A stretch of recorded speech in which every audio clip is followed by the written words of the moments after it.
Welcome back, everyone. And today, Julie, my co-host. How are you, Julie? Fine, thank you. How are you today, Susan? Yep, doing fine, Julie. Thank you for co-hosting with me again on this podcast. And today's topic, we can talk about: should we worry about the upcoming election in November 2024 before we will do anything with our investment portfolio, whether the stock market or real estate? Let's do a deep dive into this process. Okay, Julie, are you ready? Great topic. Really great topic. Very timely. So yeah, the headline is how to handle election anxiety and focus on your long-term financial goals.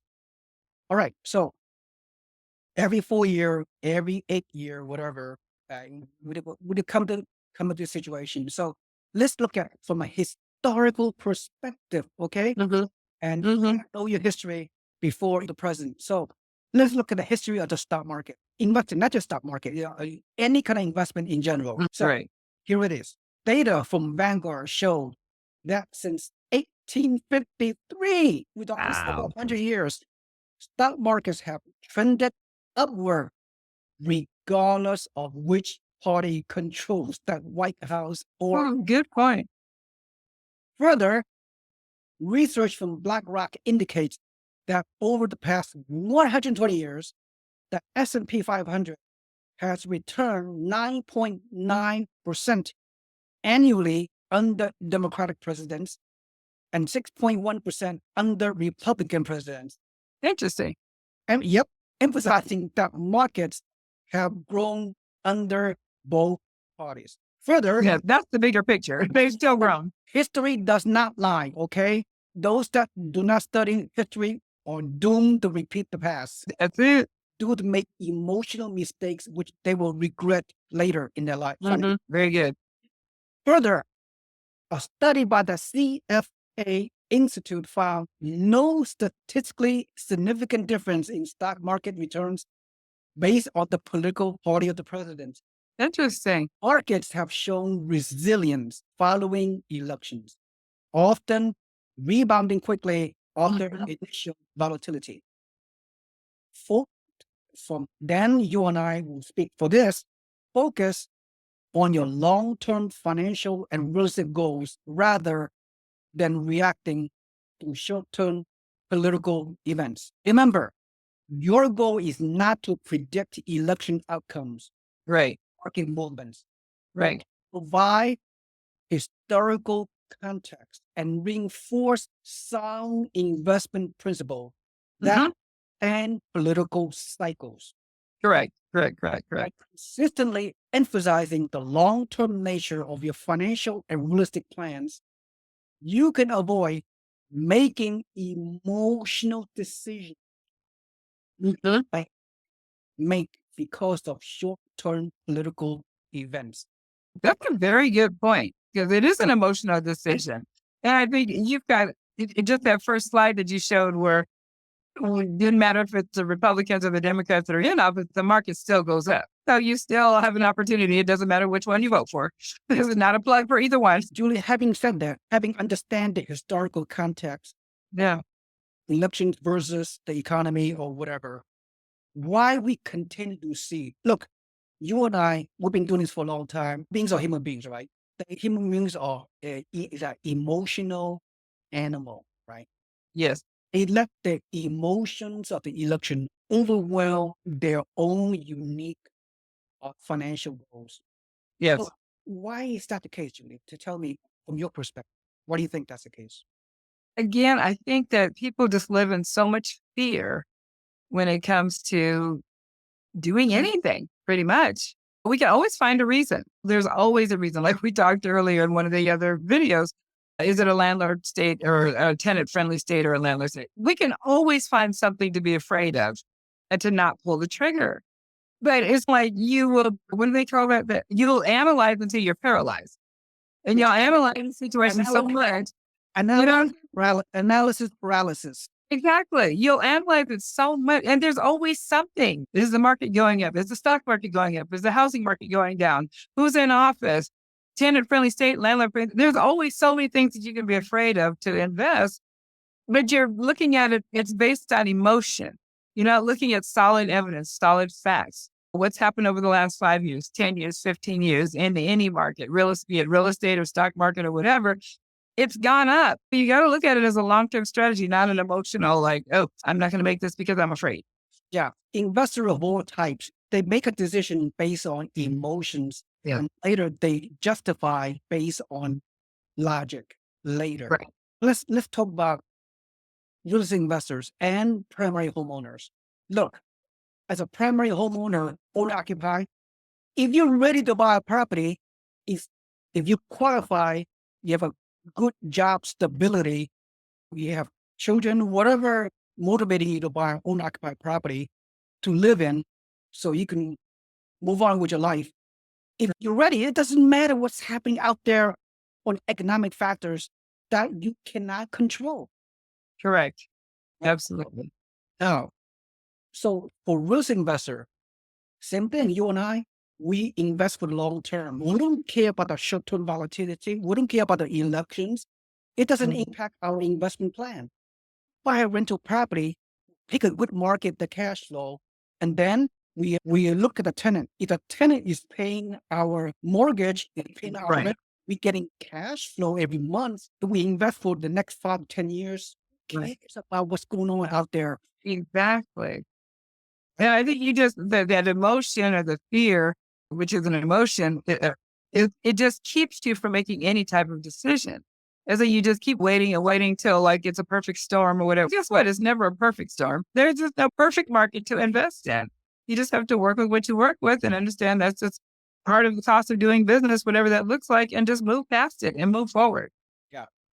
You and I are real estate investors, of course. So let's focus on real estate. The old adage philosophy: you buy real estate and wait instead of wait to buy real estate. Let me give you one example of some of those obscene decisions people are making right now. Okay, let's say one party wins the election, which is opposite than what you personally believe. The next 4 years, if the other party, which you do not like, wins the election in November, for the next 4 years, are you going to park your money into a cash account, into a checking and savings for the next 4 years? That makes no sense. And forego the opportunity cost of investing on a better asset that can reach your financial goals, whether it's a stock market or real estate? No, that would make no sense at all to do that. Let me further my point. What if that party, that president, after this next 4 years, wins re-election for another 4 years? Exactly. Now 8 years. Yeah, now what? You could park your money, convert all your money into cash, put it under the pillow. Right. Yeah. For the next 8 years, That's crazy. and forego the opportunity cost of making your money work harder for you. Are you gonna to that? Good point. That's a very good point. Yeah. Depending on who wins, it could be 4 years or 8 years more. And yeah, then you just wasted 8 years waiting for what? Now everything has gone up. We don't know where the interest rate is going to be in 8 years. But again, it doesn't really matter. If you're really serious about investing, do it now. Pull the trigger now. Let me give you one example. Or some people gonna out there listen to our presentation. They're gonna say, Mr. Yi and Julie, yeah, I have a legitimate reason for not pulling the trigger right now during the election. They're gonna say, but Kamala Harris and Donald Trump, they have this unique tax strategy that could affect my business, tax implementation and all those kind of things. Yeah, I could see a little bit of viewpoint, but if you, as a consumer, if you own a business that could potentially affected by the tax policies that's going to come down the road, whether Trump or Harris wins the election, that may give you some reluctance to pull the trigger because your business and your political view are affected by the tax policy that was implemented by the Democratic or the Republican Party, right? Exactly. That's such a minute. Really is. That does not apply to 99% of the consumers. No, I agree with you 100%. And I think that people just need to really understand that and remove that off the table as a reason why not to buy. Because, like you said, we have election every 4 years. You could be waiting for a very long time if that's what you're waiting for, the right party to get in office. I put the air quotes, the right party to get into office.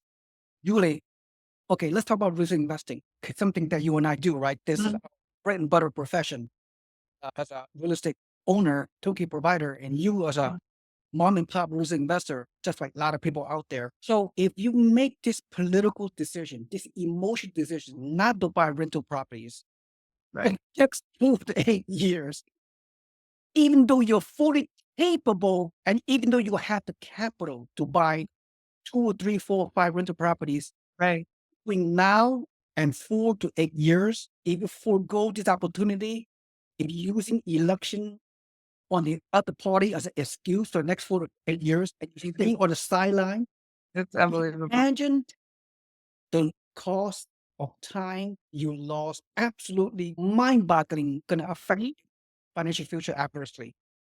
Right. It's so interesting. In 8 years, like with the property that we were looking at earlier in some of the previous videos, where the value is only 54,000, 70,000, or whatever, and you've got a loan for what, 30, 40, $50,000. In 8 years, you can pay the loan off. If you think about it, you can pay the loan off and then it's gravy from that point forward. You're getting about 90% of the income minus the property taxes and maintenance or whatever.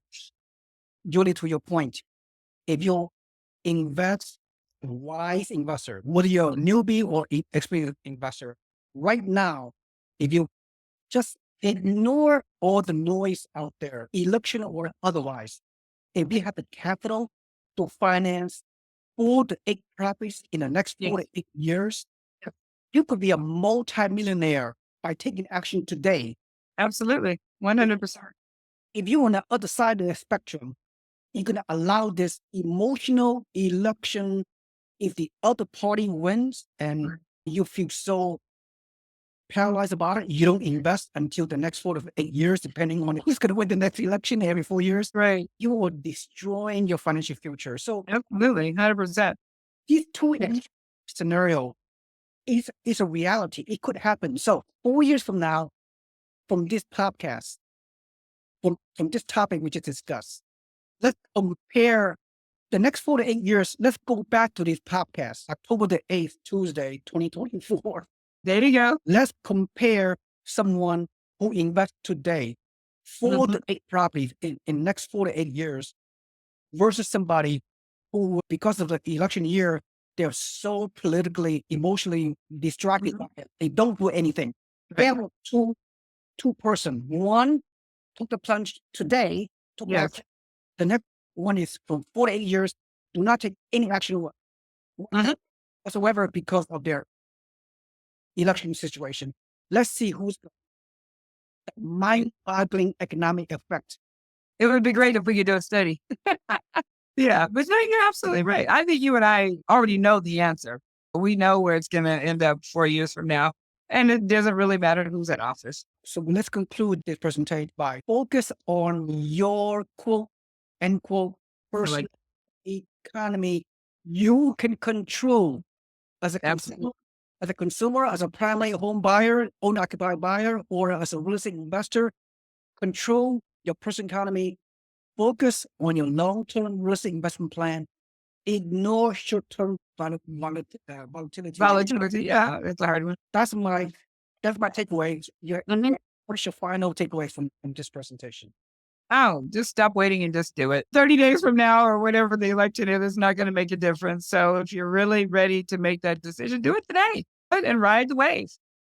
Absolutely. Very well said. So as we conclude this presentation, if you see any value whatsoever, please like and subscribe to our YouTube channel. And also comment below. Are you affected by the election? Or are you doing nothing for the reasons we stated? Or you overcome this irrational behavior and invest to the stock market or any kind of investment, real estate? Right. Your comment, tell me what do you think about what we discussed. And also finally, subscribe to our website. Put your email on the bottom of this body of the description so you can become a free investment network member within our organization. So every morning, email inbox, you will receive free real estate investing information that you can apply to your own financial life. Thank you so much. Thank you, Julie, Thank you. This has been great. And I'll see you guys next time. Have a nice day. Bye bye.